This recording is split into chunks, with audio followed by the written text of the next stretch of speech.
j'ai une question pour toi. Est-ce que tu penses bien te connaître? Bien se connaître, c'est essentiel pour faire des choix éclairés en ce qui concerne tes projets d'avenir, que ce soit au niveau de tes études, de ton travail ou encore de tes projets personnels. Quand on comprend vraiment qui on est, ce qu'on aime et ce qu'on veut, cela va nous aider à choisir des chemins dans lesquels on va se sentir plus épanoui. Bien se connaître, ça correspond à ce qu'on appelle parfois le profil personnel qui comprend les éléments suivants: les intérêts, les valeurs, les compétences et les aptitudes, ainsi que les besoins ou critères d'évaluation. Les intérêts.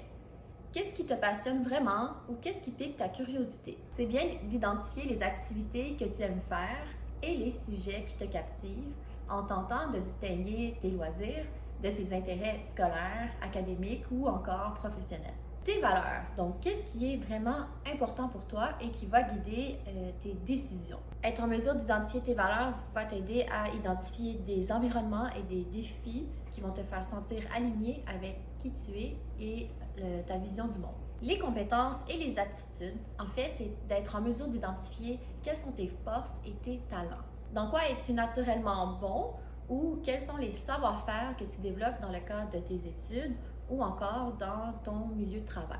Finalement, tes besoins ou critères d'évaluation pour choisir un projet. En fait, qu'est-ce que tu vas avoir besoin dans ta vie professionnelle ou ta vie personnelle pour te sentir bien? Ça peut être au niveau de ton salaire, de tes conditions de travail, du niveau de flexibilité que tu as besoin, du domaine de vie que tu veux prioriser ou les types de défis que tu veux relever pour te sentir à ta place et motivé. Si tu ne sais pas trop comment répondre à cette question ou comment identifier les différents éléments dont on vient de discuter, voici quelques pistes pour t'aider. Réfléchis à tes expériences passées et identifie ce que tu as aimé le plus ou le moins de chacune de ces expériences et aussi ce que tu as pu développer comme aptitude ou talent. Fais des activités d'introspection ou encore des petits quiz de personnalité que tu peux trouver sur Internet ou encore via ton conseil d'orientation à l'école, comme le 16 personnalités ou encore le questionnaire inspiré du RIASEC sur le site monemploi.com. Discute-en avec des gens de ton entourage qui te connaissent bien et qui pourraient t'aider à identifier quelles sont tes forces, tes traits de personnalité marquants, tes intérêts ou encore qu'est-ce qui te motive. En effet, c'est parfois plus facile de parler des autres que de soi-même.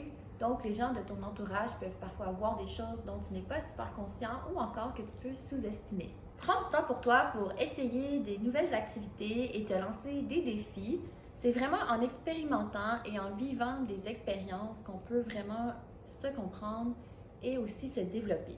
Quand tu fais une nouvelle expérience ou encore une activité que tu es déjà habitué de faire, essaie de prendre un petit temps de recul pour voir ce que ça dit sur toi. Les mentors sur Academos peuvent aussi te poser des questions qui vont t'aider à mieux identifier qui tu es ainsi que tes besoins. Bref, bien te connaître dans toutes les sphères de ta vie, ça va t'aider à mieux déterminer tes projets et aussi ce qui va te rendre heureux ou heureuse.